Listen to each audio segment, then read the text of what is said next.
Good morning everyone, Gina here and welcome back to my channel. So a few weeks ago I did a video with designer Jen called what it's really like to be a YouTuber. So I wanted to follow up on this video and share with you guys some of the mistakes that I've made while on my 5-year journey on YouTube. So I have been on YouTube this October for 5 years. So I've learned a lot and I thought I would go ahead and share with you guys some of my mistakes. So I'm actually teaming up with Jeanette from CBS Couponzales. She did a video last week all about herself and kind of explaining her life story behind the coupon. So if you guys haven't seen that video of hers, I will have that linked below as well as her channel. So I'm just gonna go ahead and hop into it. So if you're new to my channel, hi, my name is Gina Schweppe. I am a 32-year-old stay-at-home mom who also loves to coupon. So I do a lot of couponing content at CVS, Walgreens, and Target primarily, but I just love a good deal. So if you're looking to save money, then definitely stick around at my channel. Click the red subscribe button because I would love to have you. So I'm just gonna go ahead and just hop into it. So the first thing that I think that has been a huge mistake on my part is making my circle too big. So a few weeks ago when I was in church, we did a message on friendships, and there was this little diagram that shows core, close, and casual, and it has the different rankings of where you need to be placing people in your life. So if they are more of like a casual friend where you don't talk to them that often, they should be in the casual. Your close friends you share a lot, but your core friends, they know like everything about you. And I feel like while on YouTube, I put way too many people in that core group of friends, and it really left me to be really hurt by a lot of different people. So I think that keeping your core really closed is a really good idea, because honestly, if we're really being honest here and talking about relationships and friendships, you really can't build those close bonds if you have a dozen people in your core friendship categories. I mean, on my part, I think probably about 2 years in, I was just so excited to make friends that I just wanted to be their best friend from the minute that I met them. And I think that that was just kind of an underlying issue that was going on with me also, because we had just moved to Virginia. I didn't really know anyone. I didn't have any, well, I didn't know anyone. I didn't have any friends. So I was trying to hold on to, whatever relationships I had formed in Virginia. And I was just wanting them to happen and work out so badly, even if, I wasn't a good fit for them or they weren't a good fit for me. So anytime I would meet someone new on YouTube, I would be like, oh, I'm your best friend and let's collab, let's do this, let's do that. It's really good. It's good to meet people. It's good to be social, but it takes some time to get to know someone.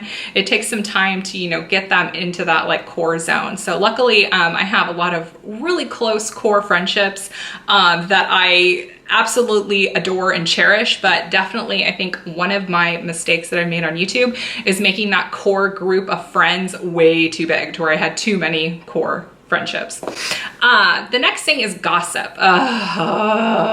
I have been terrible when it comes to gossip. I don't know what it is. Maybe my normal day-to-day life was just not interesting enough. So gossiping about this couponer did you see her Instagram post? Did you see her video? She was totally shading you. All of that I have been so guilty of, and it's draining and it wastes your time. And something that I've learned is talking about someone else, if it's not bettering the problem, then it shouldn't be discussed. So that is something that I am really actively trying to work on, because I'm a talker, I'm a gossiper, that's just me. I've always been that way.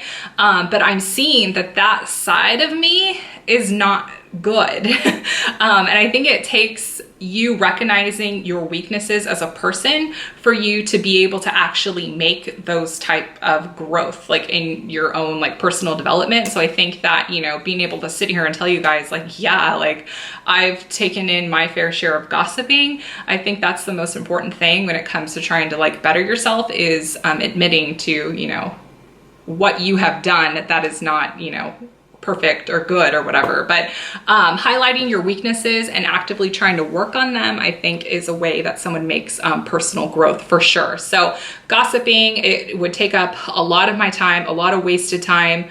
Literally a whole day would go by and all I've done is talked about, oh, what happened with so-and-so. It would just be this whole ordeal, and yeah. So definitely gossiping has definitely not been the best thing for me, especially on YouTube. So the next mistake I've made is making empty promises to my viewers. So oftentimes, well, not recently, but probably in like the middle of my road here on YouTube, I would always say, oh, I'm gonna link this product below, or I'm gonna link this creator below, and I'll say it in the video to remind myself to do it. But then in the editing process, I just wouldn't do it. So I find that really annoying also when other creators do that. They'll say, oh, I'll link the shirt I'm wearing, or I'll link the person I'm talking about, and then they never link it. So I am someone who always does that as well. I'm always very open to you guys now and letting you guys know, like, hey, if I have the time, I'll make a printable breakdown, but always know that my family comes first. So I've always preface that in all of my videos that there will be a printable breakdown if I'm able to squeeze it in, but I'm not going to, you know, keep myself from sleeping a decent amount of time. I'm not going to say no to taking my kids to the park because I need to do a printable breakdown. Like, that is just will never happen here on my channel. So instead of making that promise of, oh yeah, I'm gonna post this day at this time, I'm gonna include the printable and all of this stuff, like I just decided just to not even say or make those promises, but I will emphasize it in my upload, like, hey, if I have a printable breakdown, you'll see it in my title of my video. So I've learned to stop making empty promises to the viewers, because then it like basically makes the disappointment go away. So if you're, you know, watching a Walgreens video and you see, oh, Gina doesn't have a printable, well, Gina didn't promise a printable, so then you guys aren't disappointed. But I try to be as thorough as I can in terms of doing like the math with you guys, like in the store. I've been showing like my calculator, and I try to break everything down for you as much as I can. So the next thing that I have been terrible at literally for 5 years is spending quality time with my offline friends. I have found over the course of 5 years that the bulk of my friends that I would like interact with were all YouTubers, and they were all on the internet. And I found myself not spending that time with my physical friends. This sounds ridiculous, but you know, my best friend Brittany, she lives in Long Beach, she works in Huntington, and there's like no reason why we couldn't be getting together more often than we do. So I definitely made it a priority to actually spend quality time with friends, like outside of YouTube. So meeting up with my best friend Brittany, Tiffany, meeting up with family, like actively engaging and trying to like hang out with physical people, if that makes sense. So I went to a yoga class with another mom from Scarlett's school. I joined a small group ministry where I'm actually table leading. So I have a table of women, and we're going through a book together,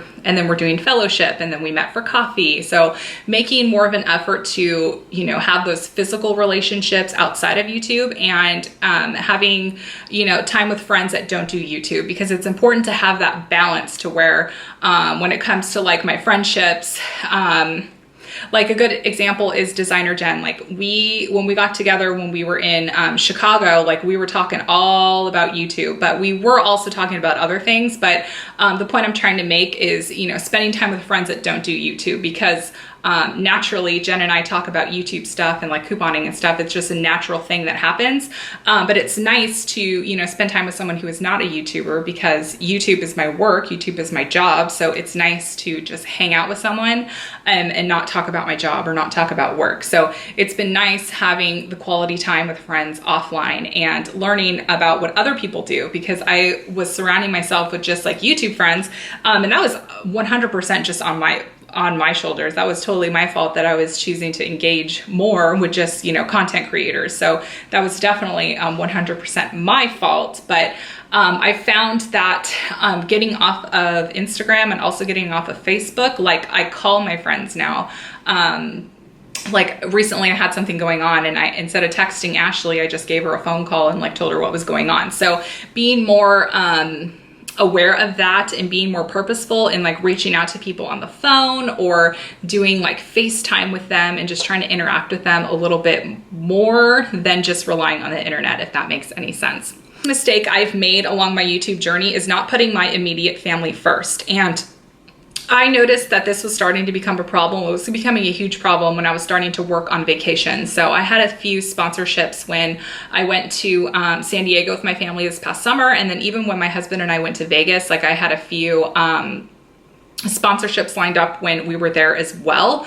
I've done other few sponsorships for like kids play gyms and stuff. And I just found that when I was adding in work in the time that was meant to be spent with my family, it just made the time with family not pleasant. So, you know, I don't do a whole lot of vlogging here on my channel for a few reasons. One, most recently, is that I'm concerned about the safety of my kids, you know, being put out there on the internet. So I'm definitely going to be a little bit more mindful when including them in my channel, including them in the vlogs. With Chris and I, like, I don't have a problem vlogging Chris and I don't have a problem vlogging my day-to-day.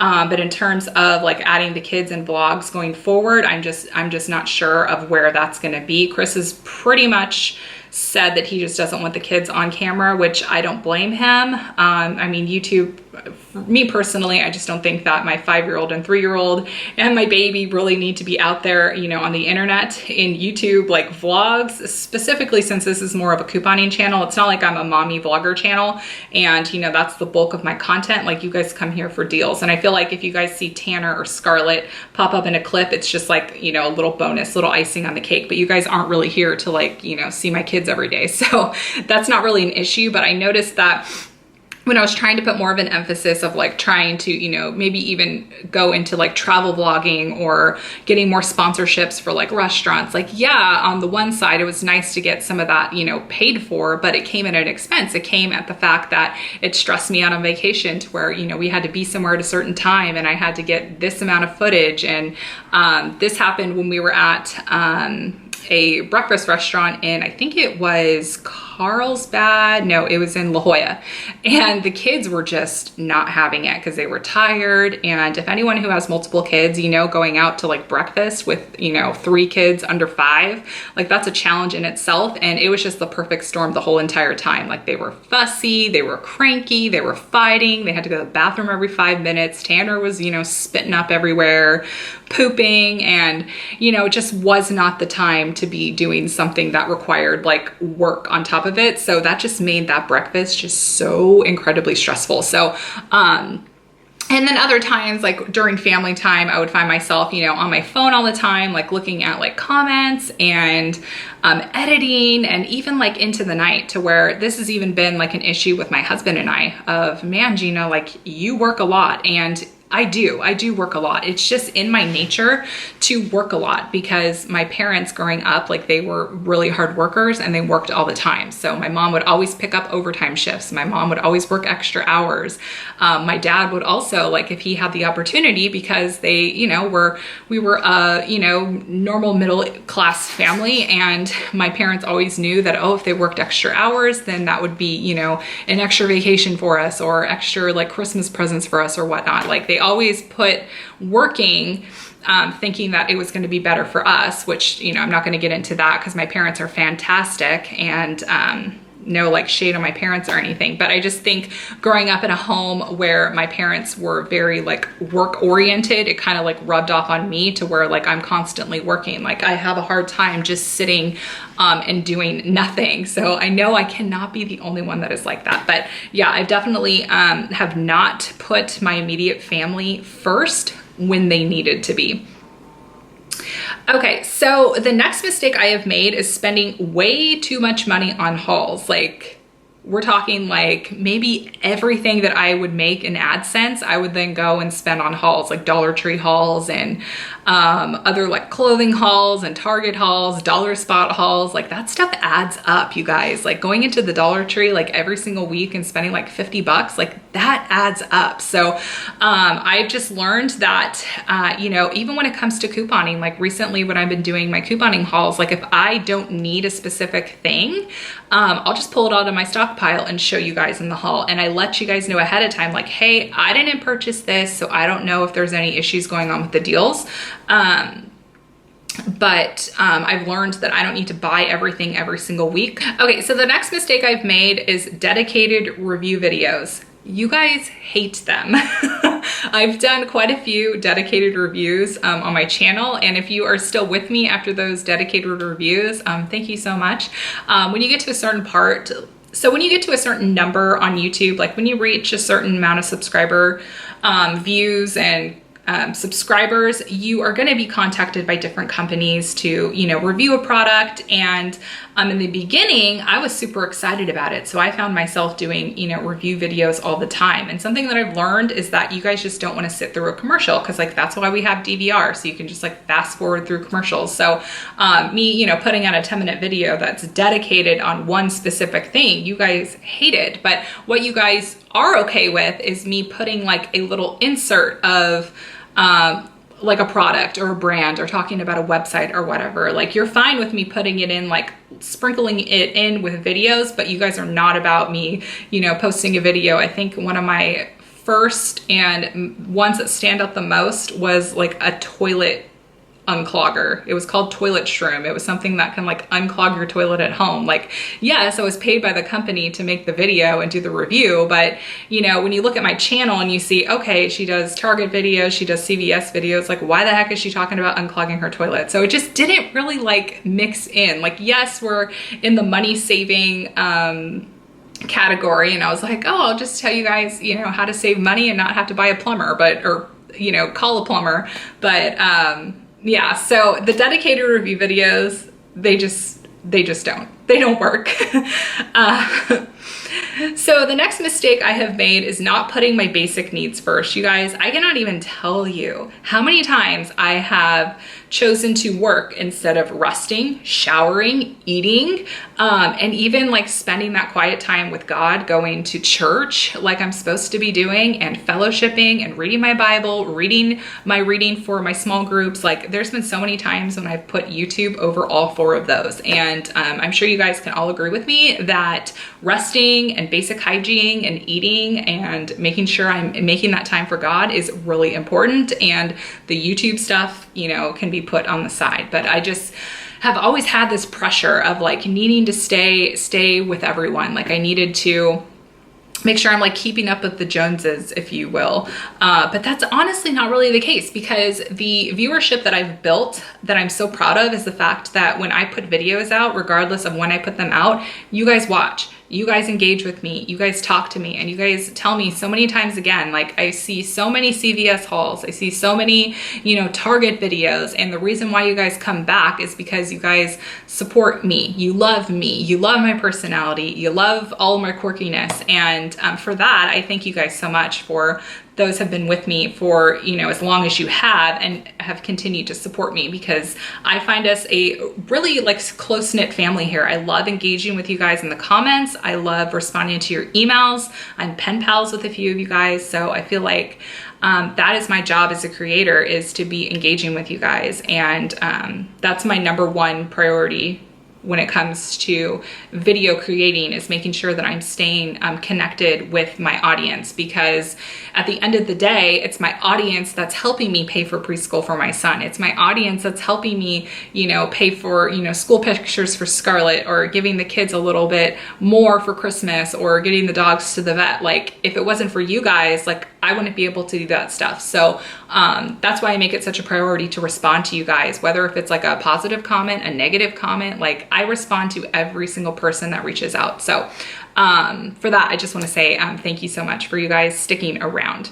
Okay, so the next thing I've done is not taking my own lead and letting other people's influence me on how to view someone or something else. So this happened, this has happened a few times here on my YouTube journey, where, you know, I've gotten in like groups of friends, and these groups of friends didn't like this groups of friends. So I don't need to get into too much detail with that. And even like it even came down to like one group of friend like wasn't, you know, particularly fond of even CVS coupons all this. Like she was trying to get into a collaboration series, and that just wasn't working out, and it just left her feeling like what's wrong with me? Like, why am I not good enough? And Jeanette, I am so sorry that you even had to, you know, feel that way. And I just learned that it's up to me on how I see someone. It's up to me and my own personal relationships with people. Like I was able to even like mend broken ties with another woman here on YouTube, which I'm not even going to, you know, go into detail, but there was a period of time where we were pretty good friends, and we reached out to each other frequently. I you know, shared a lot, and then all of a sudden, like, that friendship went to a halt, and then, you know, the world war of couponing started. Like, it honestly happened. Like, it sounds ridiculous for me to even say, but there was literally two sides.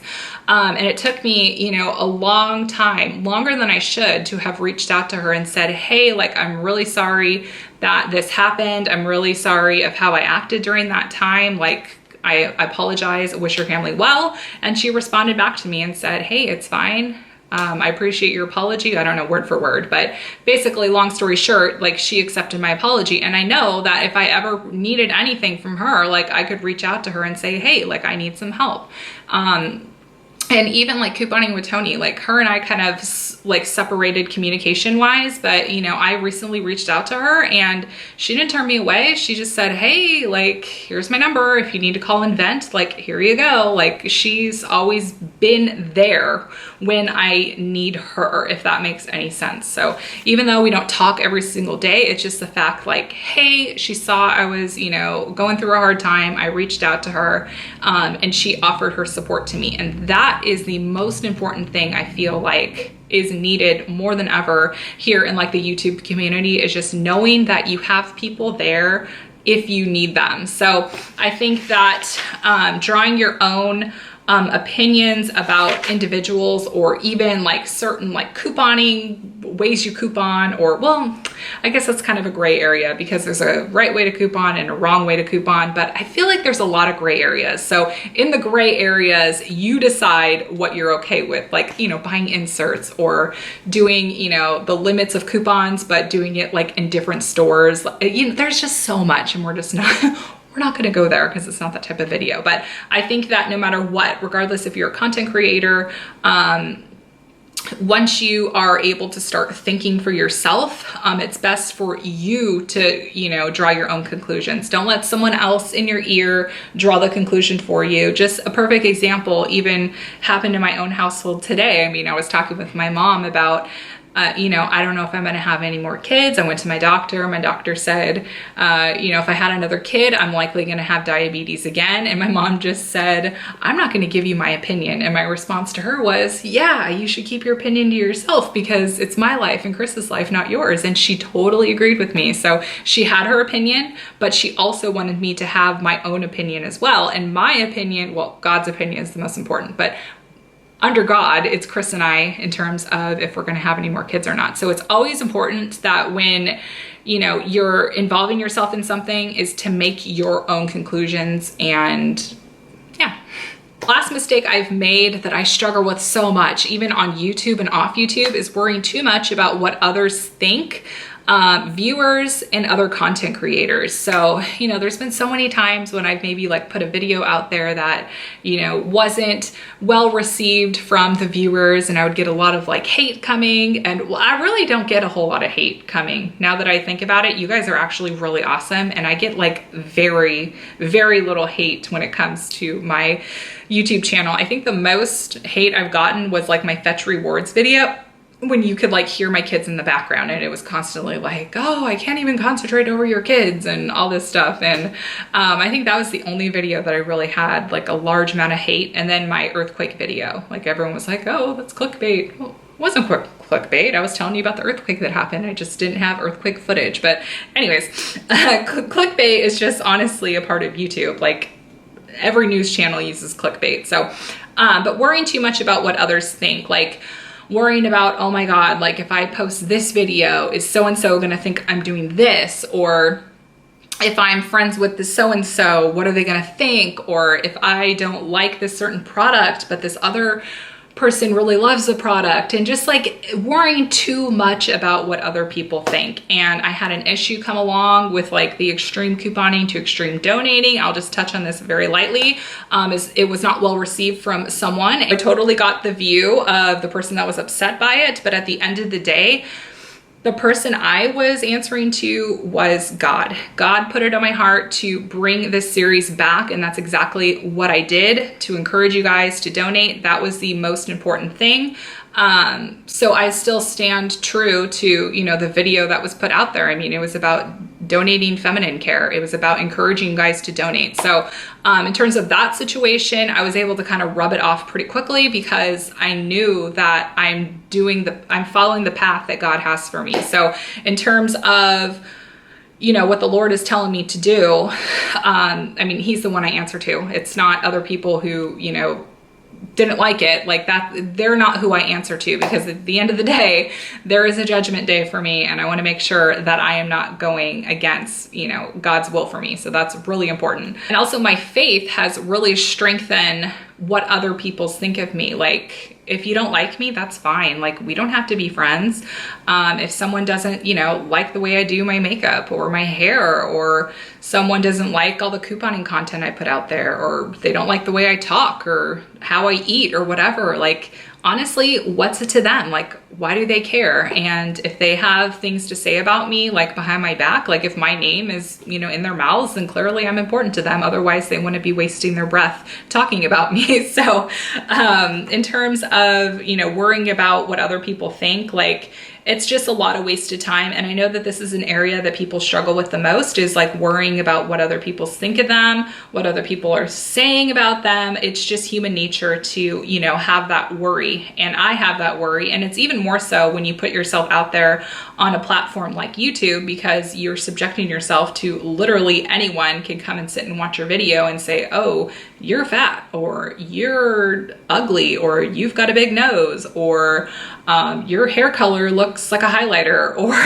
all the things that, you know, come in the comment section. Like, it happens. It definitely happens. And the sooner that you find the confidence that you need, and the sooner that you start, you know, answering to just the Lord and that's it, you're going to be a lot happier. So I'm definitely on that path and just kind of following along with what the Lord tells me to do. So, so I hope you guys found this video helpful, whether if you are a YouTuber yourself, or you're thinking about becoming a YouTuber, or honestly, some of these mistakes I've made in the past 5 years can apply to anyone. I mean, not gossiping, and, you know, spending more time with your friends, and putting your family first, and you know, not worrying about what other people think. I mean, this is just like basic stuff that it can apply to your daily life. So I hope you guys enjoyed this video. So I'm going to go ahead and leave CBS Couponzales channel below, as well as her video. So I'm also going to leave that video I did with designer Jen about what it's really like to be a YouTuber. And if you are a content creator watching, I would love for you guys to do this video as well.